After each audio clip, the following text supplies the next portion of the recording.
Shalom Bapak Ibu Saudaraku, kita bersyukur Tuhan pertemukan kita di Kamis pagi ini. Tentu itu adalah anugerah dan berkat dari Allah buat saudara dan saya. Maka mari kita yang menikmati kasih karunia Allah ini, kembali kita bawa kesediaan kita untuk menerima firman-Nya. Dengan percaya firman Allah di pagi ini akan kembali menyemangati kita untuk dapat melakukan apa yang baik seperti yang Tuhan inginkan, bukan apa yang dilahirkan oleh manusia dalam pembenaran yang diakui karena kekuatan intelektualnya, tapi kita selalu menempatkan firman Allah sebagai yang prioritas. Mari kita berdoa saudaraku, sebelum kita masuk di dalam pemberitaan firman di pagi ini. Kita berdoa. Tuhan Yesus, terima kasih karena Engkau selalu ada untuk kami. Hadir-Mu memberikan kami kekuatan, juga semangat, bukan hanya untuk menapaki kehidupan, tapi juga untuk memperjuangkannya, agar di dalamnya nama Tuhan dipermuliakan dan kami pun terberkati oleh-Mu. Berkenan Tuhan Yesus, kami yang mengimani akan kekuatan dan kekuasaan Allah yang tertinggi dalam hidup ini, Engkau layakkan untuk menerima firman-Mu, agar firman di pagi hari ini semakin menjadikan kami sebagai anak-anak Tuhan yang sungguh mendedikasikan diri kami dalam loyalitas yang tulus, jujur, ikhlas, tanpa pamrih, demi untuk kemuliaan nama Tuhan. Untuk apa yang kami minta Tuhan Yesus, berfirman-Lah, karena kami sedia menjadi laskar Kristus dalam hidup ini. Amin. Saudaraku, bacaan Alkitab kita di Kamis pagi ini diambil dari kitab Injil Matius 23 ayat 16 sampai 22. Bagian Alkitab ini dibacakan demikian. Celakalah kamu, hai pemimpin-pemimpin buta, yang berkata, bersumpah demi bait suci, sumpah itu tidak sah. Tetapi bersumpah demi emas bait suci, sumpah itu mengikat. Hai kamu orang-orang bodoh dan orang-orang buta, apakah yang lebih penting, emas atau bait suci? Yang menguduskan emas itu bersumpah demi mesbah, sumpah itu tidak sah. Tetapi bersumpah demi persembahan yang ada di atasnya, sumpah itu mengikat. Hai kamu orang-orang buta, apakah yang lebih penting, persembahan atau mesbah yang menguduskan persembahan itu? Karena itu barang siapa bersumpah demi mesbah, ia bersumpah demi mesbah dan juga demi segala sesuatu yang terletak di atasnya. Dan barang siapa bersumpah demi bait suci, ia bersumpah demi bait suci dan juga demi Dia yang diam di situ. Dan barang siapa bersumpah demi sorga, ia bersumpah demi tahta Allah dan juga demi Dia yang bersemayam di atasnya. Saudaraku yang diberkati Tuhan, saya percaya bahwa ketika kita kembali melihat fenomena hidup di mana manusia berperan di dalamnya, maka di situ kita menemukan begitu banyak bermunculan paradigma yang berkembang lalu mempengaruhi eksistensi hidup manusia, ya. Di mana buah-buah pikiran yang bermunculan ini selalu dianggap sebagai sesuatu yang paten, ya, sesuatu yang sempurna, sesuatu yang harus diterima atau diakui kebenarannya. Sehingga dalam konteks ini Bapak Ibu Saudaraku, sering sekali kita mengabaikan perkataan firman atau ucapan Allah sebagai sesuatu yang tertinggi atau paling tinggi dari apa yang dikatakan oleh manusia. Ya. Tidak sedikit kemudian saudaraku, orang selalu mengatakan bahwa apa yang diucapkan manusia itu sesuatu yang kontekstual, sesuatu yang sangat relevan, sehingga kita tidak harus lagi mencari kata pembanding untuk membuktikan kekuatan kalimat atau redaksi kalimat yang diucapkan oleh manusia. Ya, saya katakan sekali lagi, tidak sedikit orang terjebak di situasi itu. Sehingga ketika menurutnya ada seseorang yang mampu merangkai kata dalam kalimat yang bisa membawa orang merasa tenang, nyaman, bahkan termotivasi untuk fight mencapai tujuannya, maka orang-orang tersebut terus berkiblat kepada sesamanya itu tadi, karena menurutnya kecerdasan, kepintaran yang ada pada orang itu patut untuk dijadikan spirit semangat di dalam menjawab seluruh harapan dan cita hidup yang dilakoni untuk dicapai. Ya, jadi ini saudaraku yang sadar atau tidak, seringkali kita ada di situasi itu. Ya, dan tentu ini sangat berbahaya saudaraku. Sangat berbahaya dalam pengertian karena pada kenyataannya kita harus akui bahwa Injil yang adalah perkataan Allah itu tidak bisa disandingkan dengan perkataan manusia sebaik apapun yang diucapkan, karena perkataan Allah itu ya dan amin, sementara perkataan manusia itu sesuatu yang tidak bisa dijamin bahwa itu sudah menjadi sesuatu yang paten gitu ya. Kita bisa ambil perbandingan dengan ramalan dengan nubuatan, ya. Ramalan ini kan perkataan manusia yang bisa ya bisa tidak, artinya tidak ada kepastian bahwa itu akan terjadi. Tapi ketika Allah yang berkata, yang bernubuat, itu ya dan amin, pasti akan terjadi. Jadi mari kita lihat ini saudaraku, untuk kemudian kita betul-betul berhati-hati di dalam menerima setiap pesan yang disampaikan ya oleh manusia, kalau itu tidak bersumber dari firman Allah atau tidak sesuai dengan perkataan Allah, ya kita harus punya keberanian untuk menolaknya.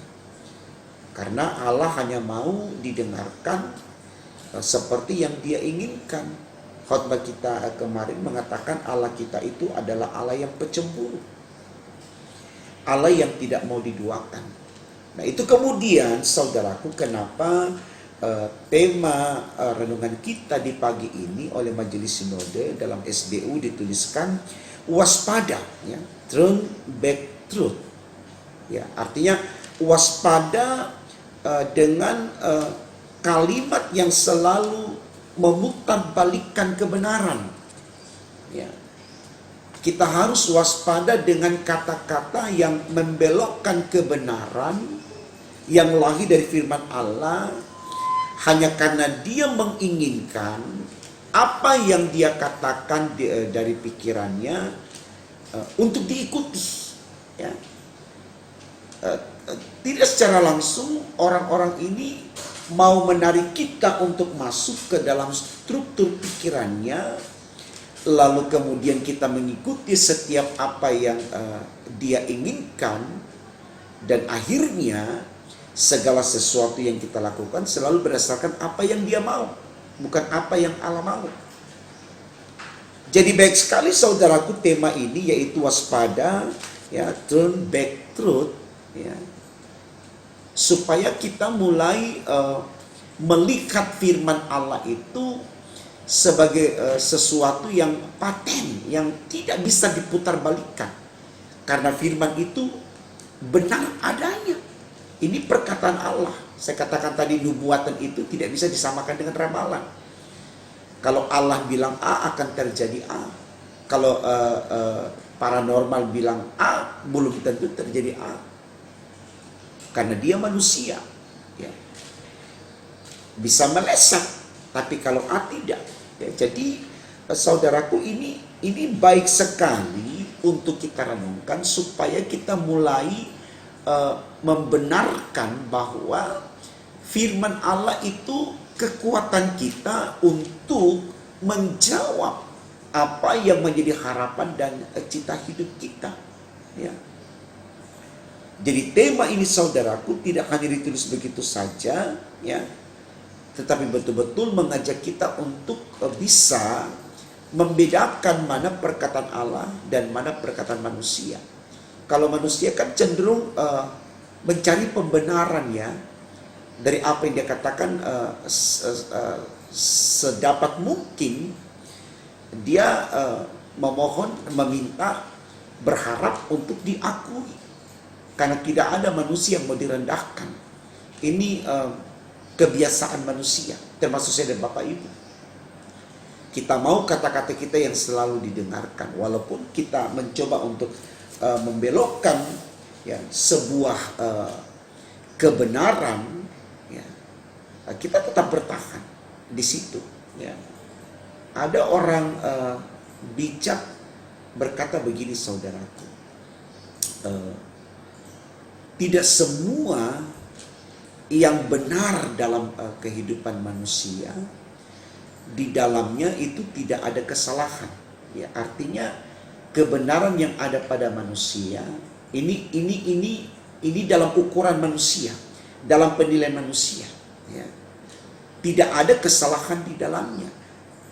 Artinya sebenar apapun manusia, pasti ada sisi di mana manusia itu memiliki kesalahan, walaupun mungkin cuma secuil, ya.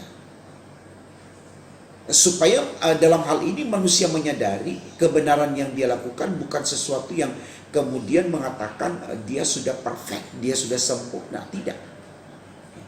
Dan tentu hal ini berbeda dengan Allah. Kalau kita bicara tentang di pihak Allah soal kebenaran, itu kebenaran yang mutlak benar, karena Allah tidak pernah salah. Jadi apapun yang terjadi dalam hidup kita ini, itu ada dalam otoritas Tuhan. Supaya kita tidak akan selalu berusaha, saudaraku, untuk mencari pembenaran baik dari diri kita ataupun dari orang lain. Tapi kita datang selalu kepada Allah. Ini yang disinggungkan oleh Yesus, ya, kepada ahli Taurat, ya, dan orang-orang Farisi, yang selalu merasa apa yang mereka katakan itu yang paling benar, sehingga umat atau orang Israel pada waktu itu tidak harus mengikuti lagi perkataan firman Allah, ya. Mari kita lihat saudaraku, dalam bacaan kita di sini, kalau kita lihat judulnya, Yesus mengecam ahli-ahli Taurat dan orang-orang Farisi. Mengecam artinya Yesus menyalahkan, Yesus tidak membenarkan, ya, apa yang dikatakan oleh orang-orang Farisi, ya. Kalau tema kita katakan itu karena mereka memutarbalikkan kebenaran, ya, truth back truth, ya. Memutarbalikkan kebenaran, maka kita harus waspada dengan orang-orang seperti ini, ya. Dalam bacaan kita dengan jelas dia katakan bahwa lebih penting kita mengakui, ya, persembahan daripada mezbah. Artinya di sini saudaraku, menurut orang Farisi, ya, ketika kita sudah memberikan persembahan, ya, dalam bentuk apapun, di sini dikatakan emas, itu bagi kita sudah cukup.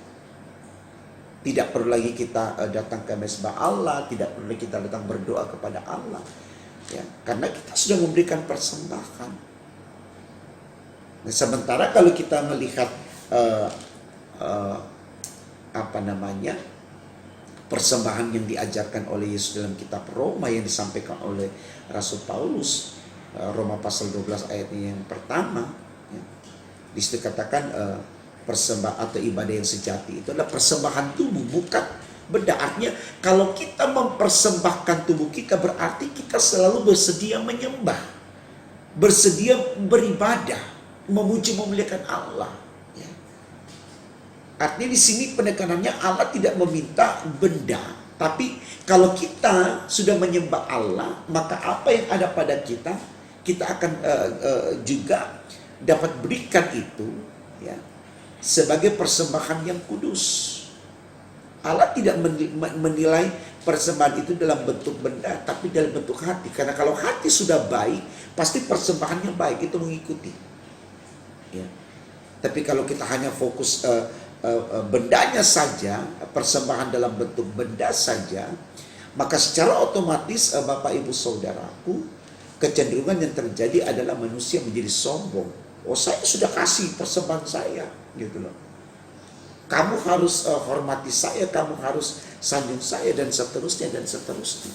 Nah, ini sangat berbahaya sekali Bapak Ibu Saudaraku. Makanya kita diingatkan untuk waspada, ya, dengan orang-orang yang demikian.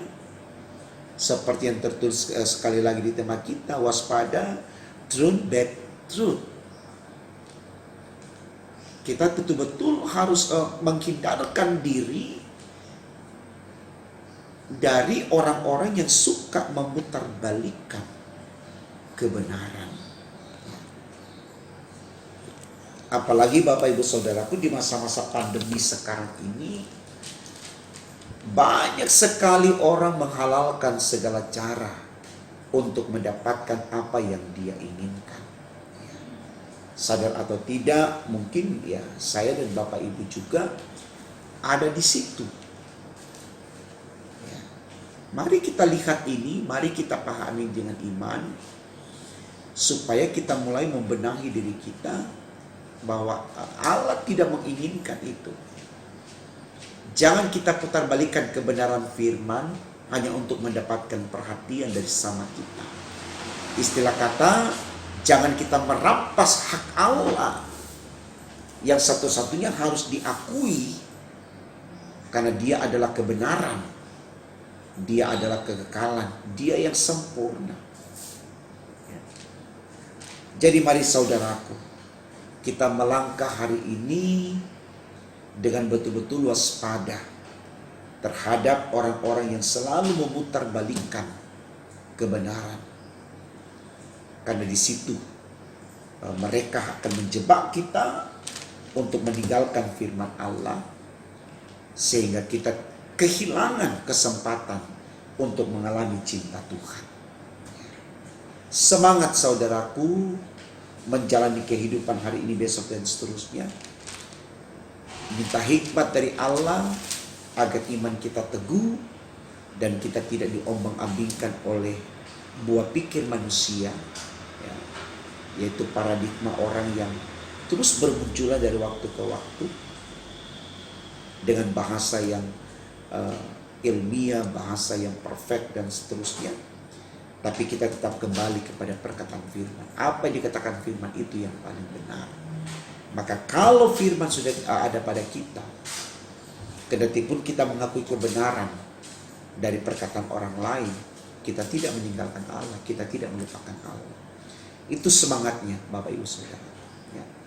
Jadi terus ada dengan firman, seperti Daud katakan dalam Mazmur 119 ayat 105, firman-Mu itu pelita bagi kakiku dan terang bagi jalan.